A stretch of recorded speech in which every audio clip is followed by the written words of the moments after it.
Ah, ça fait du bien. Si j'allais prendre l'apéro. Ah bah t'es là. L'apéro attendra. Salut. Enfin du soleil. Je te jure, cette saison, c'est un truc de dingue. Hein. À croire que cette petite boule de feu est une légende. Hein? Oui, c'est de toi que je parle. Dans à peu près 21 jours, c'est l'été. Alors, on va en profiter pour voir, toi et moi, quelques semis qu'on va pouvoir faire au mois de juin. On va se faire un semis de chou-fleur. On va en profiter pour mettre quelques tagettes géantes. On va voir le semis de maïs. Et puis, on va aller dans le potager. Et on va mettre de la roquette, des betteraves, des haricots. Parce qu'il y a une belle semaine de beau temps, là. Donc, c'est parfait pour les semer. Et pourquoi pas quelques navets. C'est parti? Alors, on va commencer par les tagettes géantes. Ça, c'est les graines qu'on m'a envoyées. J'avoue, j'ai jamais testé la géante. Ils font quoi, 4 mètres de haut? Pour le semis, je suppose que c'est exactement pareil que les tagettes normales. Alors moi, je l'ai fait d'une façon très simple. Tu vois, je prends une petite barquette. Genre, là-dedans, il y avait des gaufres enrobés de chocolat. Qu'est-ce que c'est bon. Je la remplis de terreau aux 3/4. Et ensuite, rien de plus simple, hein. Les graines, ça ressemble à un truc comme ça. Tu viens les déposer à la surface, en mode vraiment what the fuck, tu vois. Bon, un peu clairsemé quand même, hein. Pas déconner non plus, on fait les choses bien ici. Voilà, allez, on met bien la dose partout. Allez, hop. Moi, j'appuie un petit peu pour que la graine vienne se coller au terreau. Évidemment, là-dedans, il y a du terreau à semis, hein. Oui, oui. Tu mets pas n'importe quoi quand même, hein. Faut pas déconner. Une fois que t'as étalé tes graines, et bah ça ressemble à ça. Et là-dessus, il y en a, toi. Il suffit juste de recouvrir d'une très fine couche de terreau. Il n'y a pas besoin d'en mettre beaucoup. Oula. Pas trop, on a dit. Tu répartis bien, hein, que ça recouvre quand même un petit peu la graine. J'ai vraiment pas mis grand chose, quoi. Hein. On tasse. Si je mets pas grand chose en terreau, c'est tout simplement parce que la graine a besoin d'un peu de luminosité pour germer. Un petit arrosage léger. Voilà, pas trop, c'est parfait. Généralement, ça se sème de mars à juin, donc c'est pour ça qu'on les met aujourd'hui. Tu peux toujours en semer. Par contre, ça va demander une température de germination de 20 degrés. Si tu l'as fait avant, bah tu les as mis à l'intérieur. Mais là, plus la peine. Un jour de grand beau temps, il fait 20 degrés, ça va chauffer et ça va germer. Et si on s'asseyait, parce qu'après tout, hein, je fais toujours mes vidéos debout, mais assis. Pas mal, non? Regarde ça, le grand luxe. Bon, ça, j'en ai plus besoin. Attends, je te baisse un peu, tu verras mieux. Pour les choux, j'ai préparé une petite plaque avec du terreau à semis. Chou-fleur, merveille, toute saison. C'est des graines que j'ai de l'année dernière, je sais pas trop si ça va bien germer. L'avantage, c'est que quand tu as des sachets de graines, il y en a 500. Donc ça va, il y a un peu de marge. Pour semer les choux-fleurs, la graine se met environ à 2 cm de la surface du sol. Ici, je fais ça en plaque alvéolée de 54 trous. Ça fait une mode suffisamment grosse pour que le chou puisse bien se développer avant d'aller le repiquer dans un autre godet plus gros. Ou directement en pleine terre si t'es assez chaud, hein, parce que les choux, ça se fait dégommer par les limaces, les altises, il y a plein de ravageurs. Hein. Donc là, je vais les semer dans ces plaques-là. Et ensuite, j'irai les repiquer dans des gros godets, histoire que ça grandisse tranquillement à l'abri sous le vent de la caravane. Et ensuite, j'irai les implanter dans le jardin plus tard. Bref, crayon. Bah viens là. Crayon, un petit trou d'environ 2 cm. C'est pas compliqué. On va faire du chou-fleur. Les petites graines de chou, c'est tout petit. Eh ben, il y en a qui se font la malle. Non, pas moi. Pas moi. Me sème pas, s'il te plaît. Tu vois, ça ressemble à ça, les graines.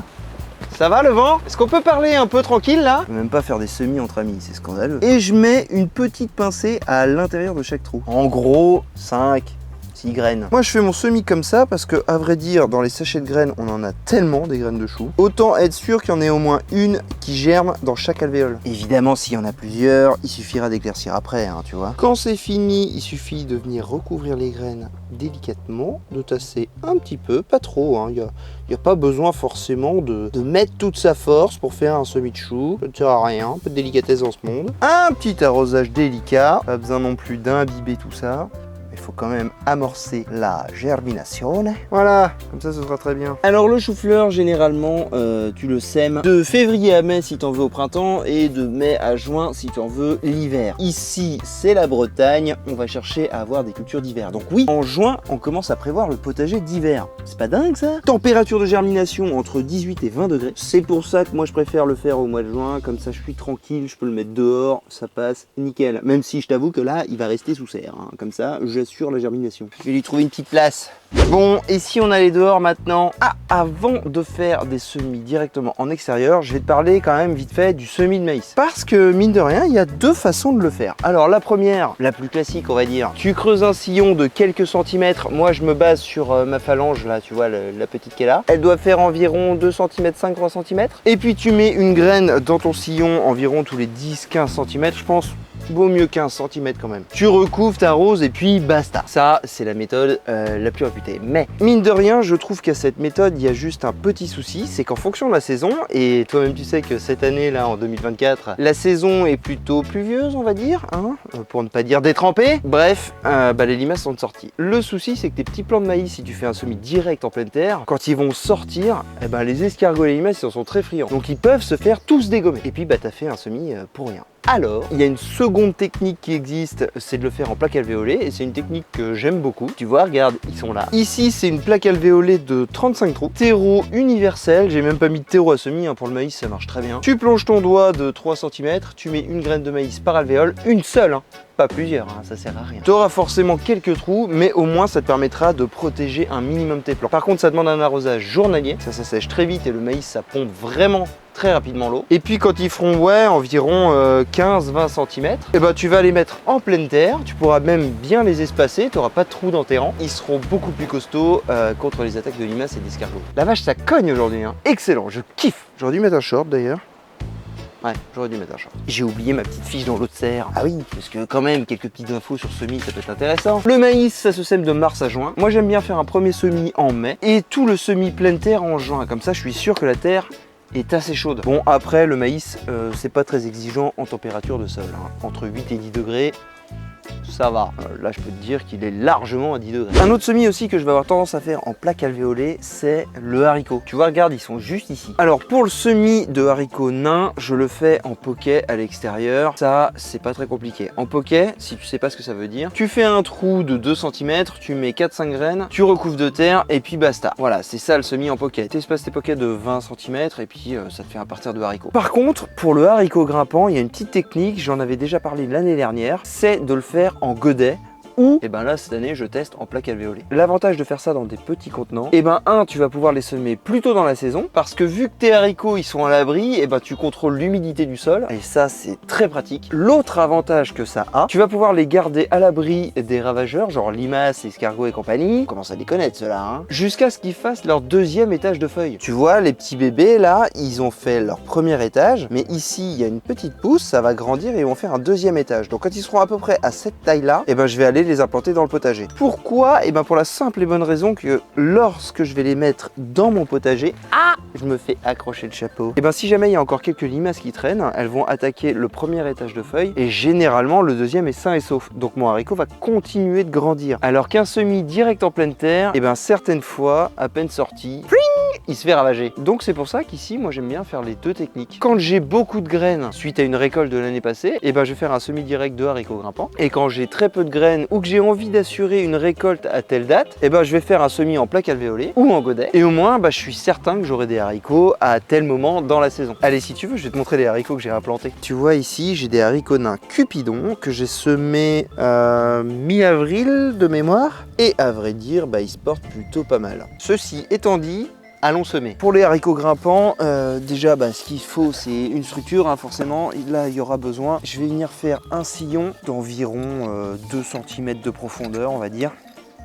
Environ, hein. Ici on sème en mode one again, a beast to fly. Voilà, un petit sillon comme ça c'est bien. Et après, là je vais me faire plaisir parce que c'est des graines que j'ai récoltées l'année dernière. Donc j'en ai une certaine quantité. Et vu que comme je te disais, c'est très sensible aux attaques de limaces, moi je me fais plaisir. Quand je les sème en ligne, j'en mets une certaine quantité. Après il suffit de recouvrir ça, pas besoin d'outils. Je tasse légèrement, il n'y a pas besoin forcément de trop tasser je trouve. Ici j'ai un sol plutôt limoneux argileux, donc si je tasse trop et que ça sèche, ça risque de faire une croûte. Voilà, comme ça c'est bien. Par contre, ce qui va être très important quand tu fais un semis pleine terre comme ça, c'est que tu prévois un peu la météo. Si derrière ton semis il pleut pendant 5 jours, c'est mort, sème pas tes haricots. Ils vont pourrir et moisir dans le sol. C'est vraiment gâcher de la graine. Si je le fais là en pleine terre, alors que la terre est bien humide, c'est parce que je sais que derrière, j'ai 5 ou 6 jours de beau temps minimum, sans une goutte d'eau. Alors là, ça va sécher, le haricot il va bien se développer et tu verras que d'ici 15 jours, il sera largement sorti de terre et ce sera nickel. Mais fais attention à ça, le haricot ça n'aime pas la trop forte humidité. Et puis l'intérêt que ce genre de semis soit fait avant une petite période de beau temps, c'est que ça aime bien entre 15 et 18 degrés pour germer. Terre humide, 5 jours de soleil, ce sera parfait. Bon, on va passer à la roquette maintenant. J'ai trouvé un petit endroit assez cool. Je vais le tenter le long de ma ligne de courgettes. Alors pour la roquette, il suffit de faire un petit sillon de 1 ou 2 cm pas plus, pas moins, ça suffira largement. Les graines, ça se présente comme ça, tu vois, c'est relativement fin. On dirait des graines de chou limite. Ça, c'est des graines que j'ai récoltées l'année dernière. Et moi, j'aime bien la semer assez clairsemée. Je vais pas mettre trop de graines au même endroit parce que la roquette, ça prend relativement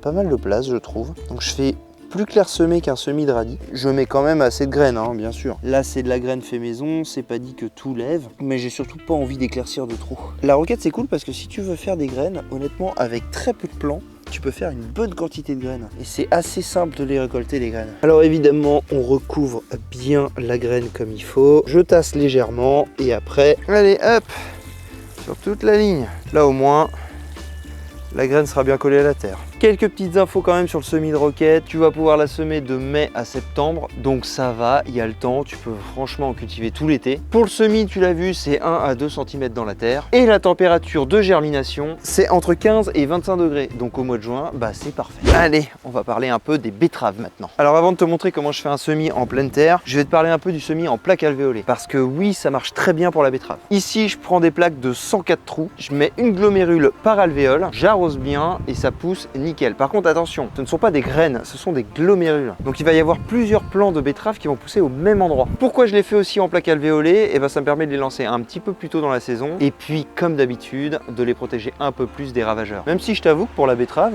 je trouve que ça résiste plutôt bien. Donc c'est exactement ce que j'ai fait cette saison. J'ai fait une plaque entière de betteraves. Elles sont juste ici, tu vois déjà dans le sol. Je les plante quand elles sont toutes petites parce que les légumes racines, quand tu les fais en plaque alvéolée, il faut vraiment les planter très vite. Donc je les ai plantées toutes petites, mais si tu cherches un peu sur la chaîne, tu verras qu'on l'a fait dans un vlog. Et regarde, et ben écoute, ça pousse très bien. Il y en a juste une ou deux qui se font un petit peu dézinguer, mais vraiment vite fait. La seconde consiste à venir faire un petit sillon dans la terre, pas très profond, 1 à 2 cm maximum, et encore, il vaut mieux 1 que 2. Quand tu bosses comme moi à l'arrache, c'est pas évident de faire 1 cm. Mais bon, faut pas que ce soit trop profond. Tu vois, quand je te parlais des graines qui sont en fait des glomérules, et ben ça ressemble à ça. Sur une seule graine comme ça, tu vas voir plusieurs plants de betterave. Alors pour le semis, moi j'y vais relativement à l'arrache parce que toujours même problématique, est-ce que tout va germer? C'est pas sûr. Alors je préfère assurer le coup et je mets plutôt pas mal de graines. Par contre attention, quand ça va germer, il va falloir éclaircir. Ah oui, ça c'est très important. Comme d'habitude, on recouvre la graine sans forcément trop tasser, juste un petit coup à la main, ça suffit largement. Et puis voilà. Alors la betterave, il en existe des quantités de variétés différentes, donc si je dois te donner une date de semis à peu près, on va dire d'avril à mi-juillet. Mais honnêtement, regarde en fonction des variétés, parce que ça peut vraiment beaucoup varier. Et elle va avoir besoin d'une température entre 15 et 26 degrés pour germer. Pour les navets, et ben c'est quasiment la même chose. On va faire une tranchée à 1 cm de profondeur. Vraiment pas besoin d'aller plus profond. 1 cm, c'est très bien. Là, pour le coup, les graines, ça ressemble vraiment à celle du chou. C'est à s'y méprendre. Et je vais semer assez clairsemé parce que, comme pour la betterave, le navet va avoir besoin d'être éclairci. Alors ça ne sert à rien de mettre trop de graines. Bien entendu, je recouvre la graine en tassant un petit peu avec la main. Et franchement, c'est exactement comme la betterave. Je traite les deux semis de la même façon. Et ça marche très bien, évidemment. Si ça marchait pas, je te conseillerais pas de faire comme ça. Eh oui, Oggy les bons tuyaux, tu connais? C'est pas Oggy les mauvais tuyaux, hein? Bon. Bref. Et là, ce semis, je vais pas l'arroser parce que la terre est vraiment détrempée et juste en tassant un petit peu, la graine va coller, il n'y a aucun problème. Mais bien sûr, si ta terre elle est pas comme ça, il faut arroser. Là, c'est juste un choix que moi je fais par rapport à l'état de ma terre. Bah écoute, voilà l'ami, on aura vu ensemble en détail quelques semis à faire dans ton potager au mois de juin. Bien sûr, tu n'hésites pas, si tu as la moindre question, il y a un espace commentaire juste en bas de la vidéo. Prends soin de toi et de tes proches et on se dit rendez-vous à la semaine prochaine. Peace.